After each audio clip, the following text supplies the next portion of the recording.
खबरें जो हमें सीधा जोड़ती हैं आपसे, जिनका आपकी जिंदगी पर होता है सीधा असर। खबर का मतलब है एक भरोसा, और आपका भरोसा है हमारी जिम्मेदारी। ATL टीवी, भरोसा अलवर का। नमस्कार, ATL टीवी के सभी दर्शकों का स्वागत है। खबरों के साथ मैं हूं अर्चना जैन। बढ़ते हैं आज की हेडलाइंस के साथ।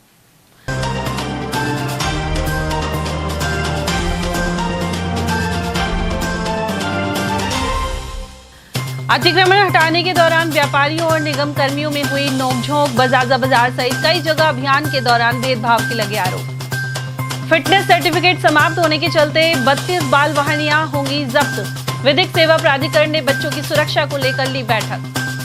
अलवर बस स्टैंड पर बेबी केयर सेंटर की हुई शुरुआत, महिला यात्रियों को मिली सौगात। बिजली करंट से खफा ग्रामीणों ने दिया धरना, राजगढ़ एक्सीएन कार्यालय पहुंचे थानागाजी विधायक और किसान। और अब खबरों को हम जानेंगे विस्तार से। अलवर शहर में नगर निगम ने शुक्रवार को भी बजाजा बाजार क्षेत्र में अतिक्रमण हटाने को अंजाम दिया। निगम की टीम ने दुकानों के बाहर लगे अनाधिकृत बोर्डों को हटाना शुरू किया। इस दौरान कई व्यापारियों ने निगम कर्मियों का विरोध किया, जिससे बहस भी हो गई।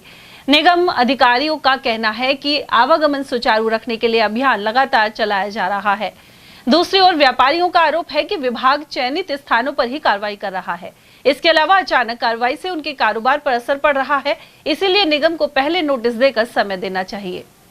उधर बढ़ते विवाद को देखते हुए मौके पर पुलिस भी तैनात की गई। हालांकि थोड़ी देर बाद स्थिति सामान्य हो गई और निगम ने कार्रवाई जारी रखी। बाल वाहनियों में बच्चों को सुरक्षित परिवहन सुविधा उपलब्ध कराने के उद्देश्य से जिला विधिक सेवा प्राधिकरण अलवर के कार्यालय में समीक्षा बैठक की गई। इसकी अध्यक्षता प्राधिकरण सचिव मोहनलाल सोनी ने की। साथ ही DTO सविता भारद्वाज, ADO जयप्रकाश शर्मा और शिक्षा विभाग के EO अतुल पौरुष आदि उपस्थित रहे। जिला परिवहन अधिकारी ने अवगत करवाया कि कुल 32 ऐसी बाल वाहिनियों की पहचान की गई है, जिनके फिटनेस प्रमाण पत्र की अवधि समाप्त हो चुकी है। इन्हें तत्काल जब्त करने की कार्रवाई परिवहन विभाग द्वारा प्रारंभ कर दी गई है। यह भी निर्णय लिया गया है कि फ्लाइंग टीमें वाहनों के निरीक्षण में केवल औपचारिकता न निभाएं, बल्कि सुप्रीम कोर्ट द्वारा निर्धारित सुरक्षा मानकों के अनुरूप गहनता और सख्ती से जांच करें। इसके लिए शिक्षा विभाग जिले के सभी सरकारी और निजी विद्यालयों को भी पाबंद करेगा।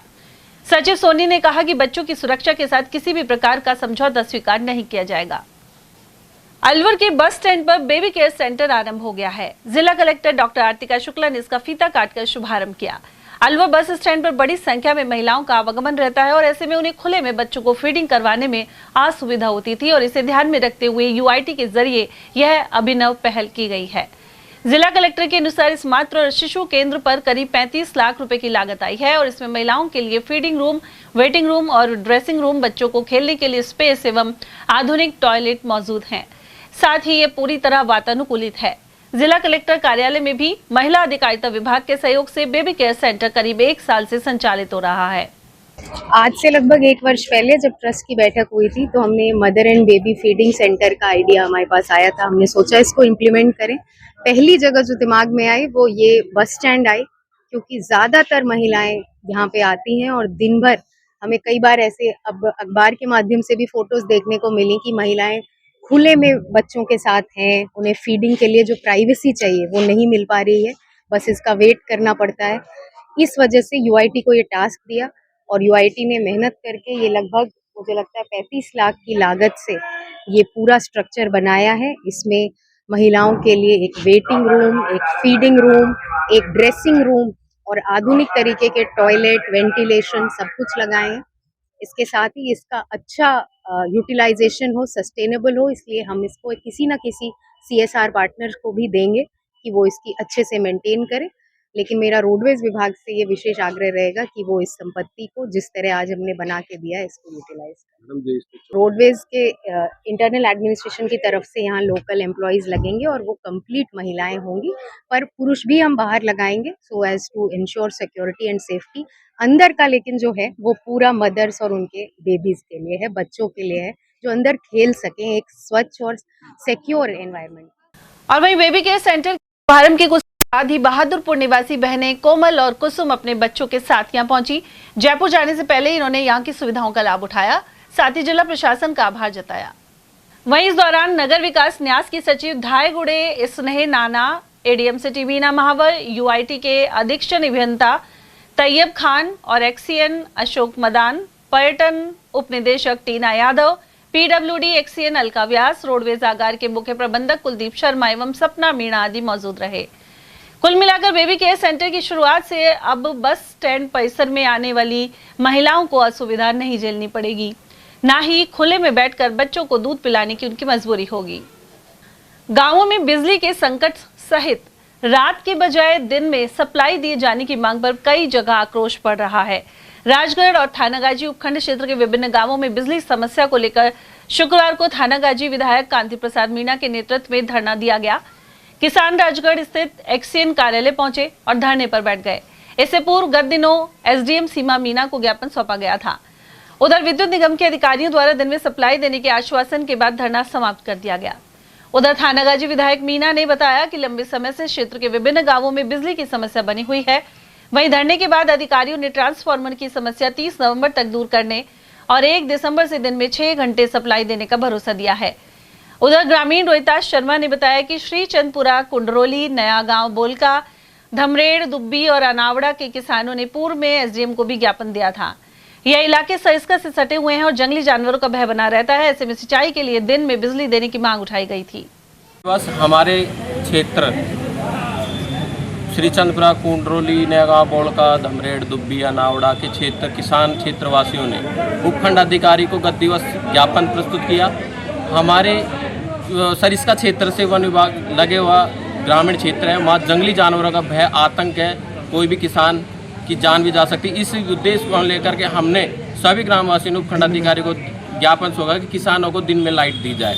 अगर हमारी बातें 20 तारीख तक नहीं मानी गई तो हम 21 तारीख को विधायक श्री कांति प्रसाद मीणा जी की मौजूदगी में सभी किसान इकट्ठे होकर हम यहाँ राजगढ़ सहायक अभियंता कि यहाँ हम धरना प्रदर्शन करेंगे किसानों की मांगें पूरी करने के लिए। आज हमने एक्शन साहब से और आईएन साहब, ये सभी आज यहाँ सभी लोग यहाँ विराजमान हैं। लंबे समय से बिजली की समस्या चल रही थी, इसको लेकर सभी काश्तकार परेशान थे। इनसे मेरी चर्चा हुई, मैंने अधिकारियों से बात की। उसके बाद में इन लोगों ने 21 तारीख का यहाँ धरना प्रदर्शन का कार्यक्रम और लोग आगे लोगों ने बैठ कर यहाँ एक्शन साहब से, एन साहब से चर्चा हुई। इन्होंने आश्वस्त किया है कि हमारे कोई ट्रांसफार्मर की समस्या है वो 30 तारीख तक रख देंगे और 1 तारीख से इनको दिन में दोनों फिटों पर लाइट देंगे। ये इनसे तो दिन में बिजली देने के लिए अभी हम 30 तारीख तक इसलिए सक्षम नहीं है कि वहाँ पे 132 की पावर ग्रिड में एक 50 के एमबी का ट्रांसफार्मर लग रहा है। पहले 25 दो थे, अब 25 को 25 जगह 50 का कर रहे हैं। पहले 50 की कैपेसिटी थी, अब 75 की कैपेसिटी हो जाएगी जी। तो अभी वो 10 दिन के लिए काम चल रहा है, वहाँ पे एक ही ट्रांसफर काम आ रहा है 25 एमबी का। 1 तारीख तक वो अपने को दूसरा ट्रांसफर चार्ज कर देंगे तो 75 एमबी की कैपेसिटी चालू हो जाएगी। उसके बाद हम पूरी कोशिश करेंगे, अपने पास लोड पूरा मिल जाएगा तो दिन में देने की कोशिश करेंगे।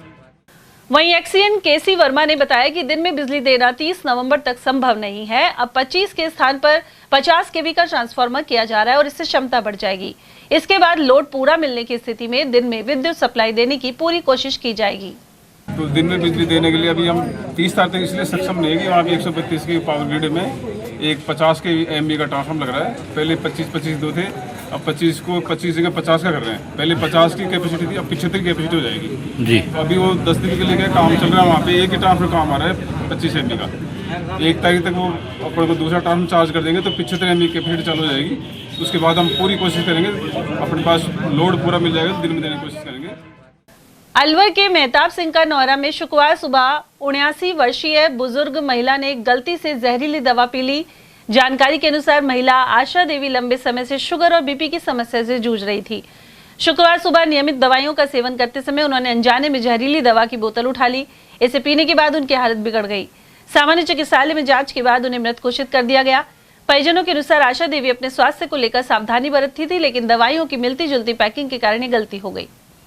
इतना दवाई खा ली थी गलत, उस वजह से बीपी शुगर। बीमारी क्या थी? बीमारी कुछ भी नहीं थी, थोड़ी स्थिति दिमाग से थोड़े से मतलब अवस्था के बाद एक जो हो जाता है थोड़ा बहुत। कब की बात है? सुबह की बात है। अच्छा, फिर आपने क्या किया? हम अस्पताल ले आए सीधा। तो यहाँ डॉक्टरों ने फिर यहाँ पे थोड़ी देर आधे घंटा उन्होंने कोशिश की, पर कहाँ की रहने वाली है? मेहताब सिंह का नाम। इनके पति क्या करते हैं? पति रिटायर है कलेक्ट्रेट से। कलेक्टर से। हम्म।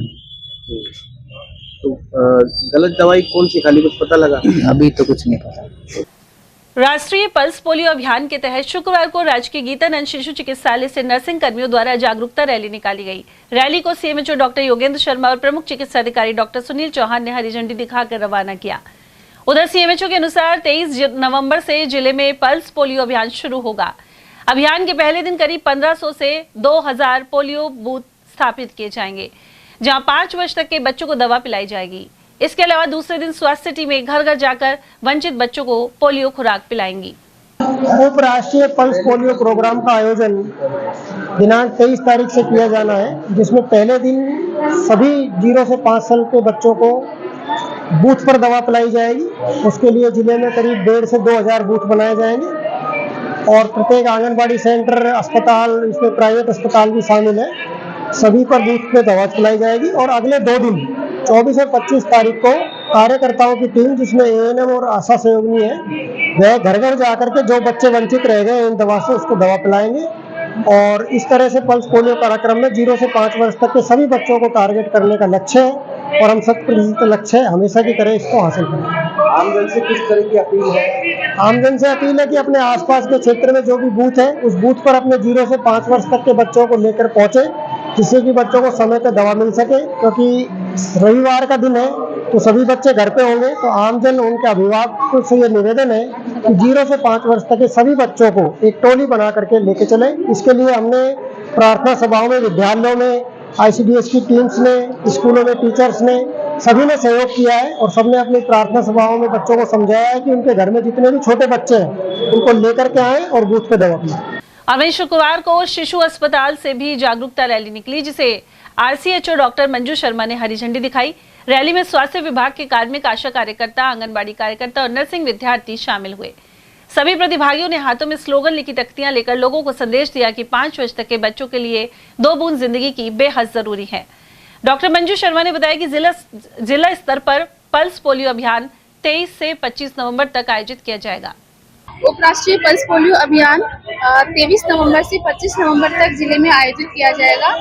इस अभियान के लिए, जन जागरण के लिए हमने ये एक रैली आयोजित करी है, जिसमें लोगों को ये संदेश पहुंचाना है कि वो अपने 0 से 5 साल तक के सभी बच्चों को पोलियो की खुराक पिलाए और पोलियो से बच्चों को सुरक्षित रखे। इसके लिए 23 तारीख से बूथ पे प्रोग्राम चलेगा। 1822 बूथ हमने जिले में रखे हैं, जिसमें इसके अलावा हमने इसके लिए ट्रांजिट टीम और मोबाइल टीम भी रखी है। 58 ट्रांजिट टीम रहेगी और 42 मोबाइल टीम काम करेगी और 210 सुपरवाइजर पर डे काम करेंगे। बूथ पे 5 साल तक के बच्चों को पोलियो की खुराक पिलाई जाएगी। इसके लिए हमारा महिला चिकित्सा स्वास्थ्य विभाग, इसके साथ में आईसीडीएस डिपार्टमेंट और एजुकेशन डिपार्टमेंट का भी सहयोग रहेगा। इसके साथ ही जो ट्रांजिट टीम है वो हमारी बस स्टैंड और रेलवे स्टेशन जैसी जगहों पे जो भी 5 साल तक के बच्चे हमें मिलेंगे उनको हम पोलियो खुराक पिलाएंगे। अलवर जिले में 2 अलग अलग जगहों पर हुए हादसों में 60 वर्षीय बुजुर्ग और 3 साल की मासूम बच्ची गंभीर रूप से झुलस गए। दोनों का उपचार अलवर जिला अस्पताल में जारी है। पहली घटना विजय मंदिर थाना क्षेत्र के मंगलवास की है। यहाँ शुक्रवार सुबह करीब 5 बजे 60 वर्षीय रामस्वरूप अपने घर के बाहर आग ताप रहे थे। इसी दौरान उनके कपड़ों में अचानक आग लग गई। परिजनों ने उन्हें अलवर जिला अस्पताल पहुंचाया। उनके बेटे सतीश ने घटना की जानकारी दी। ये सुबह ही ताप रहा तो पल्ले में धोती का पल्ला जड़ गया फिर इसके सारा शरीर पीछा का कपड़ा सारा जड़ गया पीछा। कहाँ के निवासी हो? मंगलवास। ये विजय मंदिर के पास पड़ता है अलवर जिले में। उसकी वजह भर्ती कर रहे हैं। हाँ, घटना कब की? सुबह मॉर्निंग। उधर नगर थाना क्षेत्र के आलम सासण में 3 वर्षीय मासूम सना घर के आंगन में खेल रही थी। इसी दौरान पास ही खेल रहे दूसरे बच्चे ने यहां जल रही आग में किसी पटाखे को डाल दिया। इसके फटते ही तेज धमाका हुआ और उसकी चिंगारी सीधे सना के चेहरे पर आकर लगी। बालिका को नगर से अलवर जिला अस्पताल रेफर किया गया है। सना उम्र कितनी है? 3 साल। क्या घटना हुई थी? बाड़ा कने वो पटक दे बम आंच में नहीं जड़ गई, उन्हें पटक गो। अच्छा, झटिया कांच लगी, नून जड़ गई भाई, लगता तो सब जड़ गया का। कौन सी गांव के निवासी हो? आलम सासो। ये कहाँ पड़ता है? नगर साइड। नगर साइड। हाँ, घटना कब की है? सुबह की, काल सुबह की बात है। और वहीं किशनगढ़ बास में शुक्रवार को 40 वर्षीय महिला हाई टेंशन लाइन की चपेट में आकर गंभीर रूप से झुलस गई है। महिला सुमित्रा अपने घर की छत पर कपड़े सुखा रही थी। इसी दौरान छत के नजदीक से गुजर रही 11,000 केवी की लाइन से उन्हें करंट लग गया। महिला को किशनगढ़ बास से अलवर जिला अस्पताल रेफर कर दिया गया। परिजनों के अनुसार महिला लगभग 70% तक झुलस चुकी है। उधर स्थानीय लोगों के अनुसार क्षेत्र के कई इलाकों में हाई टेंशन लाइनें घरों के बेहद नजदीक से होकर गुजरती हैं। ऐसे में इन्हें सुरक्षित दूरी पर शिफ्ट किया जाना चाहिए। सुमित्रा देवी, उम्र कितनी है? 41 साल, कहाँ की निवासी है? निवासी पाटन का। अच्छा, कहाँ रहते हैं? किशनगढ़। अच्छा, क्या घटना हुई है? घटना बिजली पकड़ ली। क्या कर रहे थे? लत्ता सुखा रही थी, फिर जो बिजली पकड़ ली। कौन सी लाइन थी? ये 11,000। ज्यादा नीचे थी क्या वो? हाँ जी, ऊपर विभाग में ऊपर नहीं थी? ऊपर नहीं थी, बगल के जा रही थी, जो पैडान में लत्तान सुखा रही थी। आपने शिकायत की विभाग को भी ऊपर कर रहे थे? नहीं की, किराए पर रहते थे। राजस्थान विधानसभा में नेता प्रतिपक्ष टीकाराम जूली ने रबी सीजन में बुआई के समय निर्बाध बिजली सप्लाई पर जोर दिया है। जूली ने कहा कि अलवर और बाड़मेर सहित कई स्थानों से लगातार फीडबैक मिल रहा है। इसके अनुसार किसानों को 6 घंटे बिजली भी उपलब्ध नहीं हो पा रही है। कृषि कार्य के लिए किसानों को टुकड़ों में मिल रही सप्लाई नाकाफी है। जूली ने सरकार से मांग की है कि रबी सीजन के लिए बिजली आपूर्ति का पुख्ता इंतजाम किया जाए और मांग के मुताबिक सप्लाई दी जाए।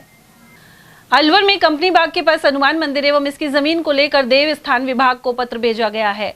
खोरा मोहल्ला निवासी गजराज सिंह के अनुसार पुजारी ने इसे 1984 में पंजीकृत करवाया था। वहीं पुजारी के निधन के बाद उनके पुत्र ने सहायक आयुक्त देवस्थान विभाग से वर्ष 2013 में अपने नाम मुख्य न्यासी नाम परिवर्तन करवा लिया।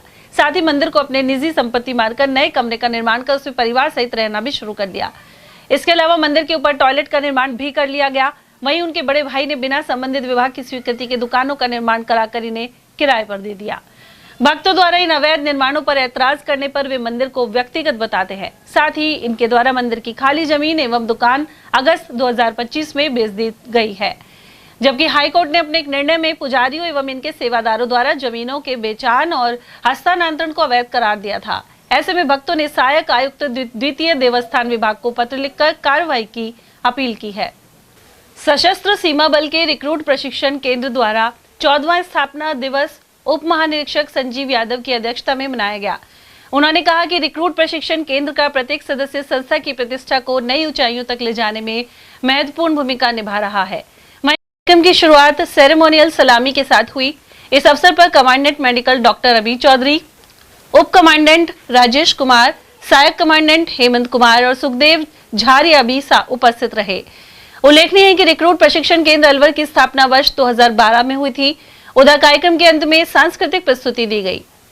जिला श्रमिक एवं कर्मचारी समन्वय समिति की एक बैठक एटक कार्यालय पर आयोजित की गई। इस दौरान ओपीएस समाप्त करने के 9 अक्टूबर के आदेश को वापस लेने की मांग उठाई गई। साथ ही इसे लेकर निगम बोर्ड, स्वायत्तशासी संस्थाएं, राजकीय उपक्रम एवं यूनिवर्सिटी के संयुक्त मोर्चे द्वारा आंदोलन का समर्थन किया गया।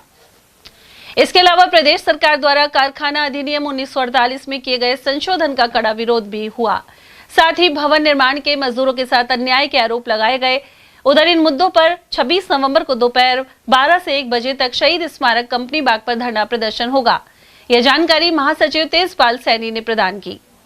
अभी हमने जिला श्रमिक एवं कर्मचारी समन्वय समिति की मीटिंग प्राण पृथ्वी सिंह नरुका जी की अध्यक्षता में आयोजित की गई। उसमें जो मुख्य रूप से जो चर्चा हुई थी, प्रदेश में जैसे ओपीएस समाप्त करने के आदेश 9 अक्टूबर को जो जारी किए है प्रदेश सरकार ने, उसका विरोध किया गया और उसके जो सभी बोर्डों के, निगमों के, सार्वजनिक उपक्रमों के, यूनिवर्सिटीज़ के जो भी संगठन है, वो सब मिलकर के जो भी विरोध कर रहे हैं उस आंदोलन का भी समर्थन करते हैं। इसी प्रकार से सरकार ने अभी गत विधानसभा सत्र में एक कारखाना अधिनियम 1948 में संशोधन करके जो श्रमिकों के कार्य के घंटे 8 घंटे के स्थान पर 12 घंटे और ओवर टाइम के 144 घंटे प्रति त्रिमाह में 3 माह के लिए किए गए हैं, तो वो भी बहुत ही श्रमिकों का शोषण, मजदूरों का शोषण करने का एक अन्यायपूर्ण आदेश जारी किया है। उसका भी विरोध किया गया और महिलाओं को रात्रि पाली में बुलाने की जो बात सरकार ने स्वीकार की है उसका भी हमने विरोध किया है। इसी प्रकार जो तीसरा एक और इन्होंने भवन निर्माण से श्रमिक जो हैं उनका भी जो पहले 10 लाख की जो कीमत का मकान बनाता था उसको 1% का सेंस देना पड़ता था। उस सेंस से भवन निर्माण के श्रमिकों को विभिन्न योजनाओं का लाभ मिलता था, परंतु आज इस सरकार ने उसे 50 लाख की कॉस्ट बढ़ा दी है, यानी पूंजीपतियों को उन्होंने सीधी राहत दी है। 50 लाख की जो कॉस्ट का जो मकान बनाएगा उसको कोई सेंस नहीं देना पड़ेगा। इससे क्या होगा कि जो सेंस जो आएगा वो नहीं आएगा, जो नहीं आएगा तो मजदूरों को कोई लाभ नहीं मिल पाएगा। उसकी जो योजनाएं हैं उनके जो लाभ हैं उनमें कटौती की जाएगी, जो एक तरह से प्रत्यक्ष अप्रत्यक्ष रूप से उन मजदूरों का शोषण का खुला उल्लंघन ये सरकार कर रही है, उन्हें किसी प्रकार का कोई लाभ नहीं मिलेगा।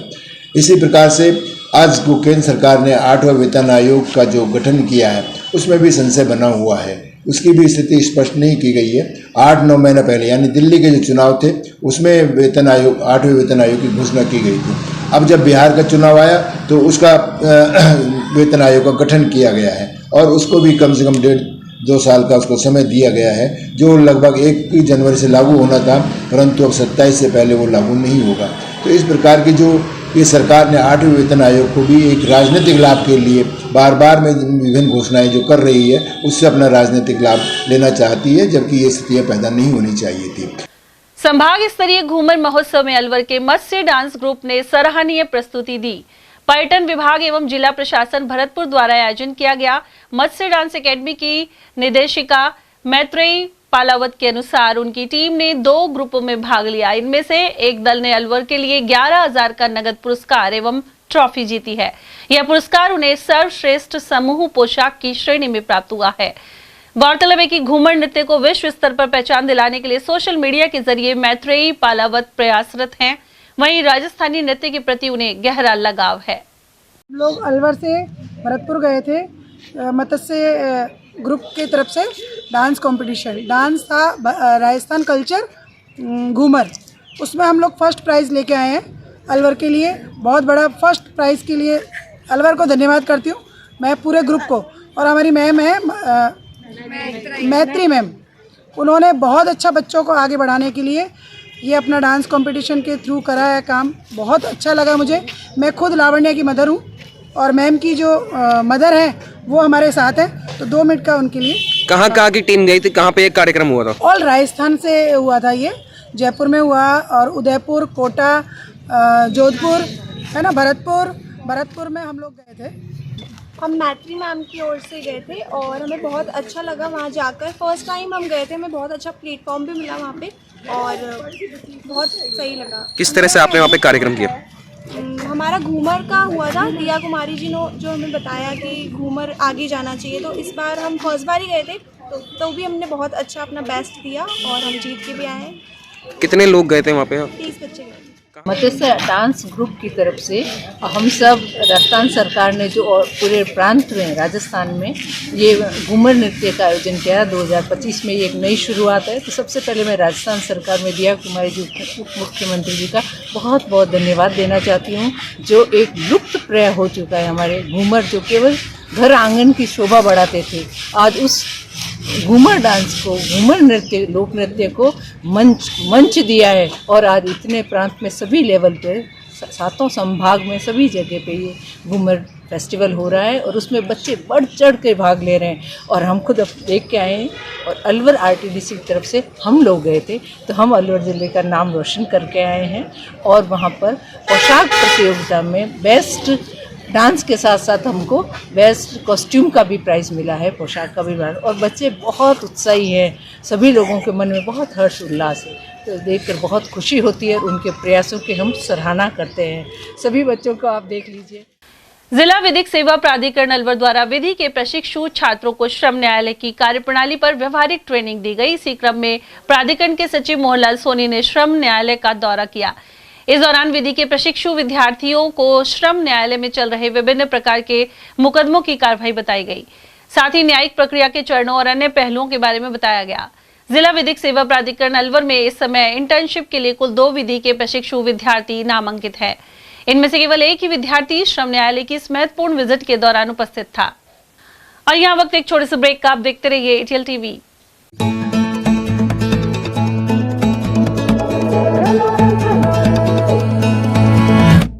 मिट्टी की खुशबू पास बुलावे, कूदे उछले हम जोश जगावे, खेले आ मिलके जश्न मनावे, आजा खुशियों से हाथ मिलावे, दिन को आशाओं से सजावे, घर की चौखट से बाहर जावे, जूते पहने और दौड़ लगावे, सूरज में हीरे बन जावे, खेल ही है तरक्की का हिस्सा, खेल किस्मत को बदले ऐसा सिक्का, आओ कुछ कर दिखाए बुलंदियों से आगे, मुट्ठी में दुनिया का कर ले, खेलो रे खेलो रे सपने सजाओ रे, खेलो रे खेलो रे देश को बढ़ाओ रे, खेलो रे सपने सजाओ रे, लकीरें तोड़े आगे हम निकले, खेलो रे सपने सजाओ रे, खेलो रे देश को बढ़ाओ रे, खेलो रे सपने सजाओ रे, लकीरें तोड़े आगे हम निकले।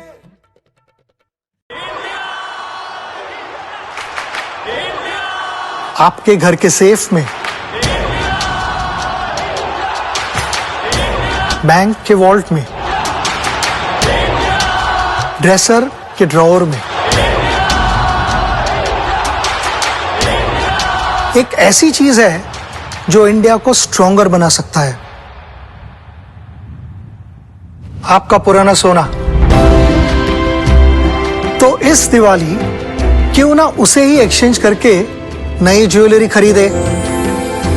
भारत का ऑलमोस्ट सारा सोना इंपोर्ट होता है, लेकिन अगर आप पुराना सोना एक्सचेंज करेंगे तो इंपोर्ट नहीं करना पड़ेगा, जिससे अपना देश स्ट्रॉन्गर बनेगा, है ना। आपका पुराना सोना तनिष्क में एक्सचेंज करें और बनाए भारत को और भी सुनहरा। रिवाज रिसोर्ट, हमारे यहाँ जन्मदिन पार्टी, किटी पार्टी, रिसेप्शन, सगाई, शादी पार्टी एवं सम्मेलन के लिए विशाल lawn, crystal banquet, gem ballroom, 25 कमरे एवं शानदार पार्किंग व्यवस्था है। इसके अलावा हमारे यहाँ कोरल रेस्टोरेंट है, जहां आप पैन एशियाई भोजन का आनंद ले सकते हैं।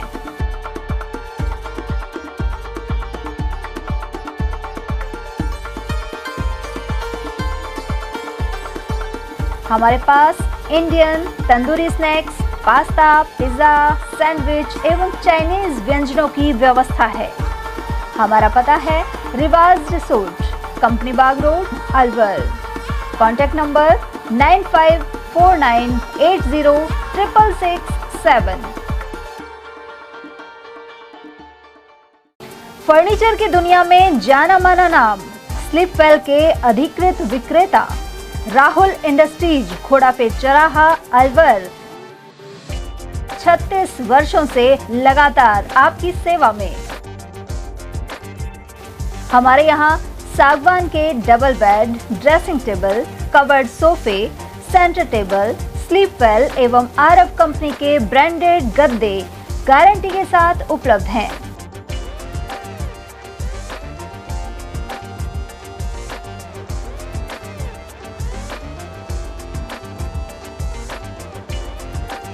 हमारे यहाँ सागवान फर्नीचर, कवर्ड सोफे ऑर्डर से भी बनाए जाते हैं।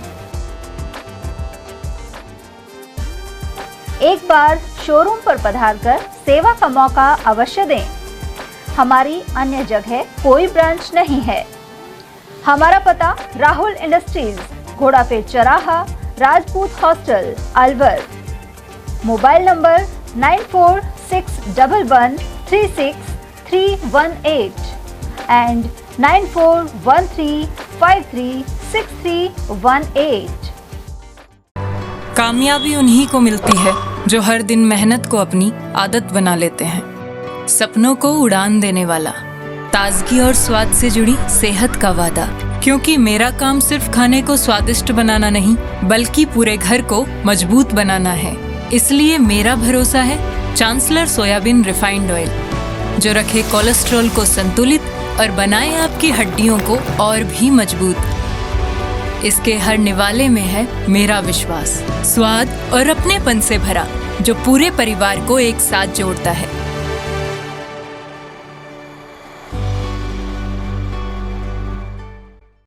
अलवर का अपना जाना पहचाना नाम स्ट्रॉन्गर स्पोर्ट्स फेयर, शहर का एकमात्र स्पोर्ट्स फेयर और गुड्स शोरूम, जहां इस वर्ष मिल रहा है ब्रांडेड ट्रैक सूट्स पर धमाकेदार ऑफर।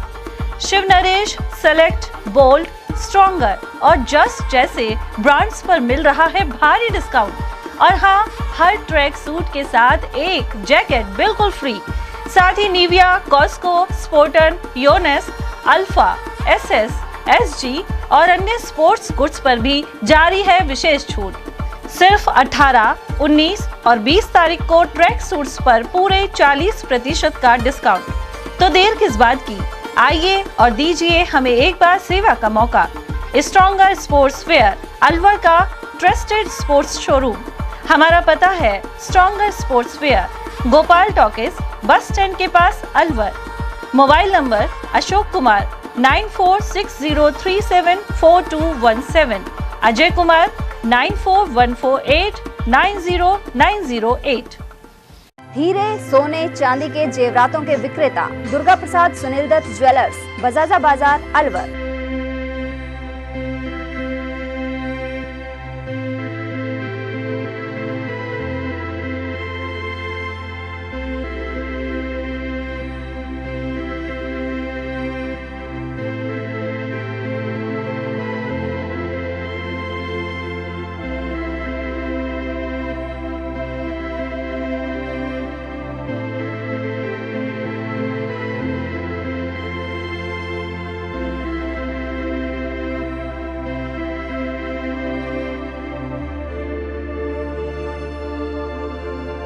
हीरे, सोने, चांदी के जेवरातों के विक्रेता Durga Prasad Sunil Dutt jewellers, Bajaja Bazaar, Alwar. Phone number 0144233863 and 2338663। Furniture का 32 साल पुराना जाना माना नाम राहुल डेकोर। यहाँ आपकी लाडली बिटिया के लिए अथवा अपने घर के लिए सभी प्रकार का सागवान का फर्नीचर उपलब्ध है।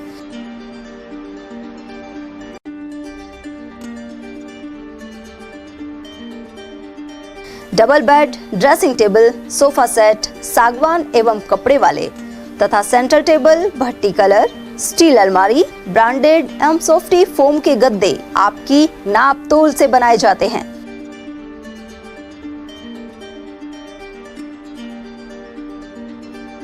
सभी सामान एक ही छत के नीचे उपलब्ध। हमारा पता है अलवर बोर्ड, जसवंत तिराहे से पहले, Kati Ghati, Alwar. Contact number 9414019769 and 9414019768। Break के बाद आप सभी का स्वागत है। बात करते हैं मालाखेड़ा की, जहां क्षेत्र के पथरोड़ा गांव में अधूरा नाला स्कूली बच्चों और ग्रामीणों के लिए सरदर्द बना हुआ है। पानी निकासी की सही व्यवस्था नहीं होने के कारण स्कूल जाने वाले सड़क मार्ग पर यह पानी भर जाता है। ग्रामीणों ने बताया कि पंचायत की ओर से यह महात्मा गांधी रोजगार गारंटी योजना के चलते नाली बनाने का कार्य स्वीकृत हुआ था। इसका निर्माण ग्राम पंचायत ने करवाया, लेकिन काम अधूरा छोड़ दिया गया। ऐसे में स्कूली बच्चे कीचड़ और गंदगी से होकर निकलने को मजबूर हैं। साथ ही फिसलकर गिरने से वे चोटिल भी हो रहे हैं। इसके बावजूद संबंधित विभाग और पंचायत उदासीन बने हुए हैं। कि बच्चे कम से कम गोडे गोडे पानी में आते हैं, गिर जाते हैं। आम जन के लिए भी बहुत परेशानी हो रही है पथरोड़ा गांव में। और एक सरपंच ने ऐसी मोहल्ले में एक वो लगवाई थी बोर, तो उसमें मोटर नहीं डाली, पुरानी मोटर डाल दी है। पानी के लिए प्यासे मर रहे हैं। इसका सेक्रेटरी भी जिम्मेदार है, सरपंच भी। MNDY में एक कार्यक्रम के दौरान अरविंद सिंह यादव का अभिनंदन किया गया। प्रशासनिक अधिकारी पद पर पदोन्नति होने पर टीम ने उनका स्वागत किया। प्रभारी ऑपरेटर नितेश शर्मा ने जानकारी दी। इस मौके पर सभी कंप्यूटर ऑपरेटर, फार्मासिस्ट, हेल्पर और प्रभारी फार्मासिस्ट उपस्थित रहे। सभी ने यादव का साफा पहनाकर स्वागत किया और मिठाइयां भी वितरित की गई। मालाखेड़ा क्षेत्र में इन दिनों खेतों ने पीली चादर ओढ़ रखी है। इस बार बारिश होने के कारण रबी की फसल में पीला सोना यानी सरसों की बुआई का रकबा अधिक है। गौरतलब है कि सरसों की फसल में सिंचाई कम करनी पड़ती है, जबकि जौ और गेहूं की फसल में 3 से 5 बार सिंचाई जरूरी रहती है। इस इलाके में सरसों की सिंचाई के साथ ही अब धरती मां का श्रृंगार पीले फूलों से हो रहा है। मालाखेड़ा मुख्यालय सहित बांदीपुरा, महुआ, कलसाड़ा, सोहनपुर, तादर, पाला, रतनगढ़, जमालपुर आदि गांवों में सरसों की फसल लहरा रही है। किसान ईश्वर सिंह, धर्मी चौधरी, वेदराज, सतीश कुमार, शोभाराम, रतिराम और गणपत सिंह आदि के अनुसार अगेती सरसों की फसल में सिंचाई की जा चुकी है और अब इसमें पीले फूल आने लगे हैं। अलवर शहर में नगर निगम की ओर से सुबह कचरा उठाने के लिए ऑटो टिपर संचालित किए जा रहे हैं। इस दौरान माइक से आम नागरिक को जागरूक करते हुए नालियों में कचरा नहीं डालने और गौवंश को शहर में आवारा नहीं छोड़ने की अपील भी की जा रही है। हालांकि अब भी बहुत से लोग इस अपील को नहीं मान रहे। Gopal talkies, Ashoka talkies, Nayabad circle, Gayatri Mandir road और अन्य स्थानों पर गौवंश खुले में विचरण कर रहे हैं। इसके अलावा रावली विहार पुलिस थाने के समीप भी इनके झुंड घूमते नजर आते हैं। वहीं निगम के आयुक्त सोहन सिंह के अनुसार अलवर शहर को सुंदर और स्वच्छ बनाने के लिए सभी नागरिकों को आगे आकर पहल करनी होगी। सड़क सुरक्षा अभियान के बावजूद अलवर शहर में जाम के हालात बने रहते हैं। इस वजह से दुर्घटनाओं का खतरा बढ़ जाता है। यातायात पुलिस की उचित व्यवस्था नहीं होने के कारण अशोक सर्किल, नगली सर्किल, पुराना आरटीओ ऑफिस कार्यालय और गायत्री मंदिर रोड पर रास्ता बाधित हो जाता है। शुक्रवार को भी पुलिस लाइन की ओर जा रही बस के कारण जाम लग गया और दोनों ओर वाहनों की कतार लग गई। इस वजह से लोगों को भारी परेशानी का सामना करना पड़ा। इन दिनों शादी विवाह के कार्यक्रम भी जारी हैं और इनमें हो रही आवाजाही की वजह से वाहन अधिक संख्या में चल रहे हैं। इसके बाद भी संबंधित विभाग सुस्ती बरत रहे हैं।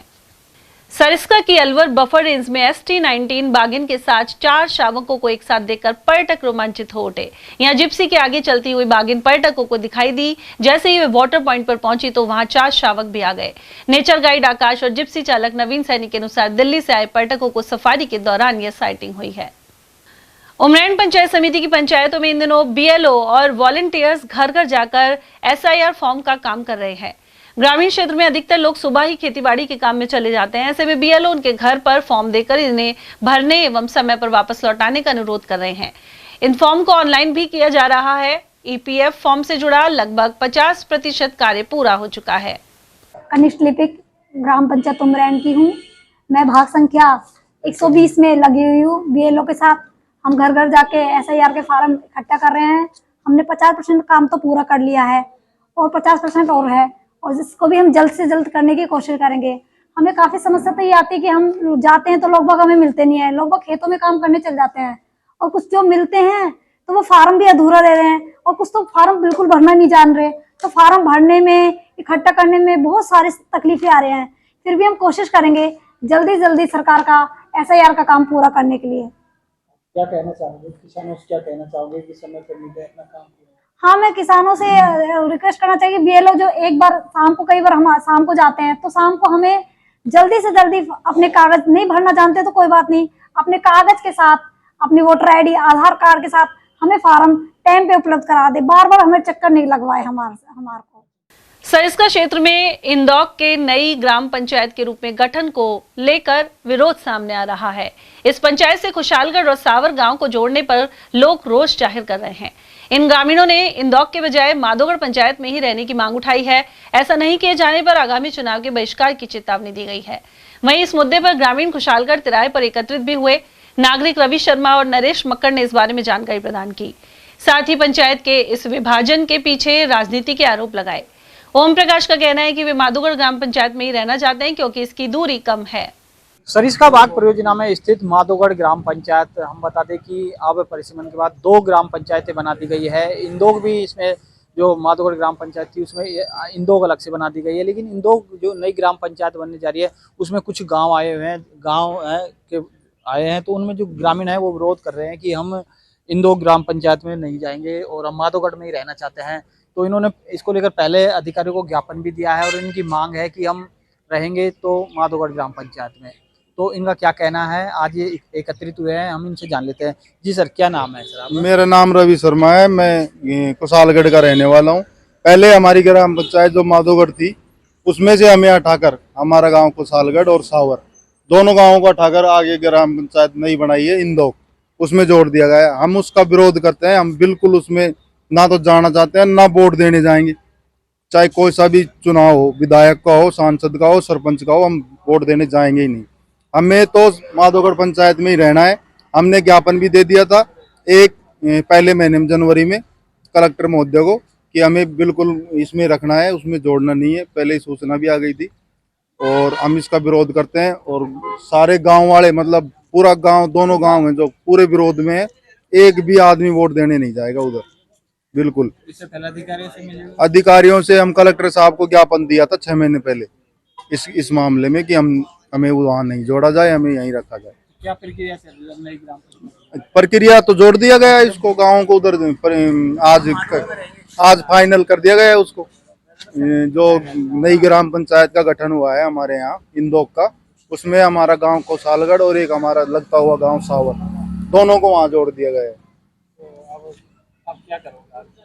करने को क्या है, या तो आंदोलन करेंगे या फिर हम चुप बैठे रहेंगे, वोट देने नहीं जाएंगे। करने को तो कुछ नहीं, सरकार के आगे किसकी चलती है। या फिर हम जैसे कुछ राजनीतिक लोगों का किया हुआ काम है ये मतलब नीचे नीचे कुछ खुद का जो फायदा, किसी सरपंच है ना, ये उनका काम किया हुआ है कि हमारा जो फायदा हो वोटों के टाइम पे।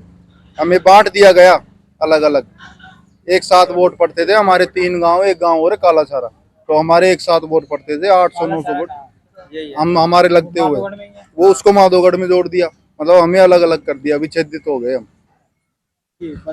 नरेश मुक्कड़, हमारे गांव कुसालगढ़ और सावर गांव को नई पंचायत बनाई है इंदौक, और इंदौक के अंदर जोड़ दिया है।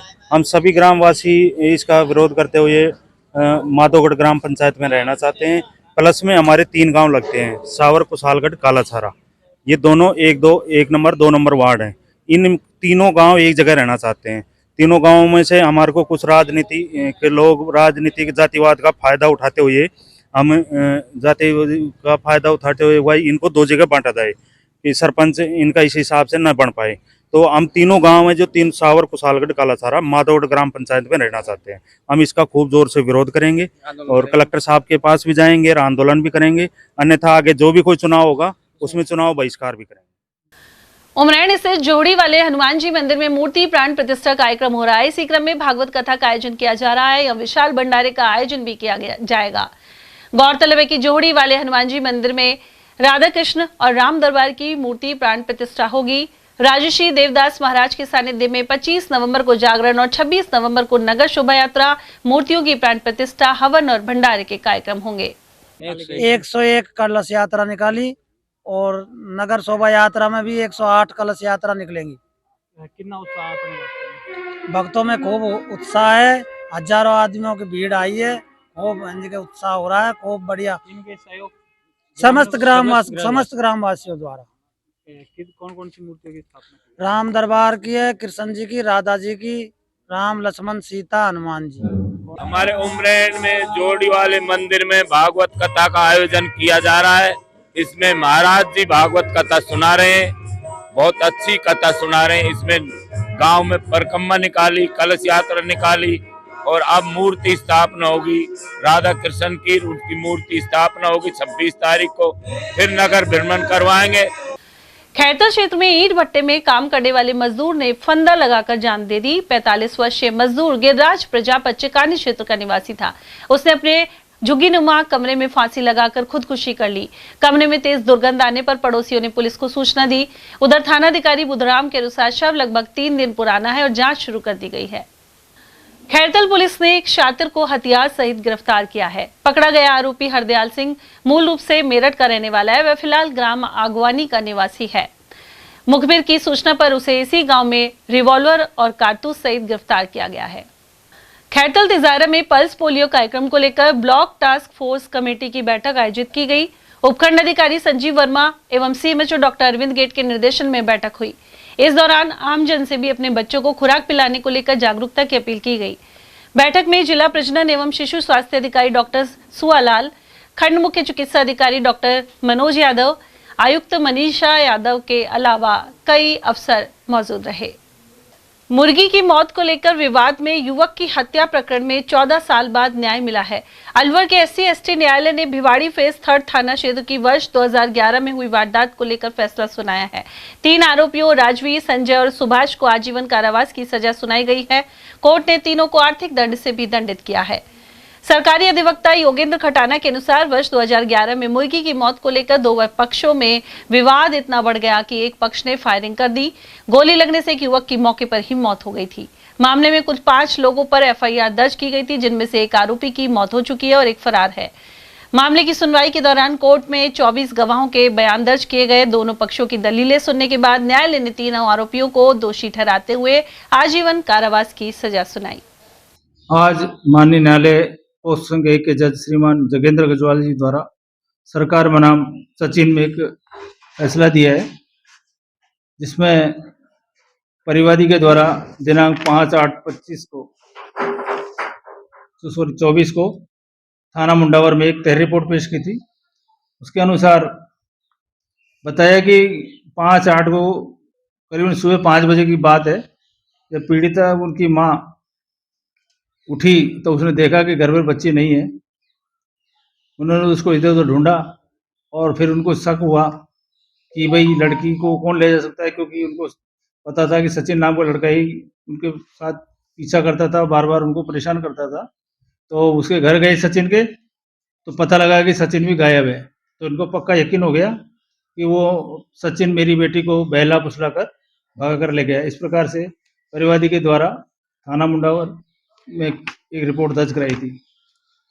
घटना इस प्रकार की है कि उसके बाद में पीड़िता जोधपुर ले गया, जोधपुर उसके साथ रही है और वहीं पर उस 2-2.5 महीने रही है और वहीं पर उसके साथ बलात्कार किया है, दुष्कर्म किया है।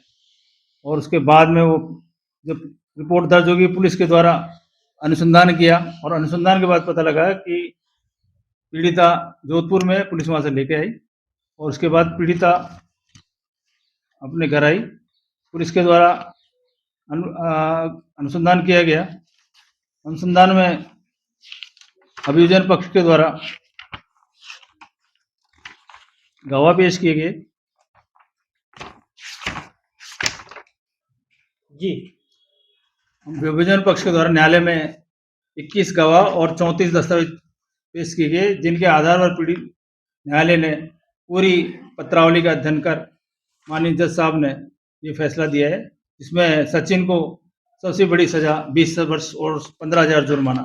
इस प्रकार से माननीय न्यायालय ने अलग अलग धाराओं में अलग अलग सजा दी है और सबसे बड़ी सजा 20 साल है। कुल मिलाकर इसको 30,000 रुपये करीब जुर्माना न्यायालय द्वारा किया गया है। और चलते चलते एक बार फिर से नजर डालेंगे मैच के हेडलाइंस पर।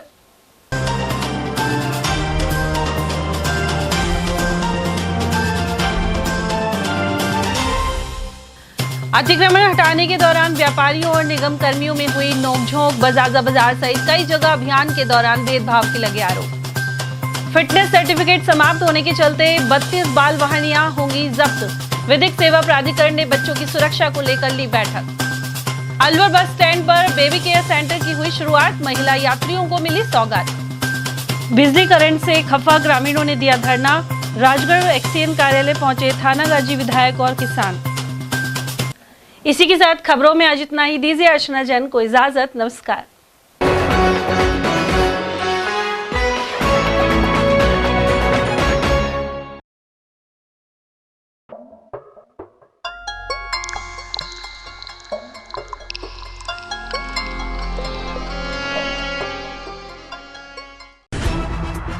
खबरें जो हमें सीधा जोड़ती हैं आपसे, जिनका आपकी जिंदगी पर होता है सीधा असर। खबर का मतलब है एक भरोसा और आपका भरोसा है हमारी जिम्मेदारी। ATL TV, भरोसा अलवर का।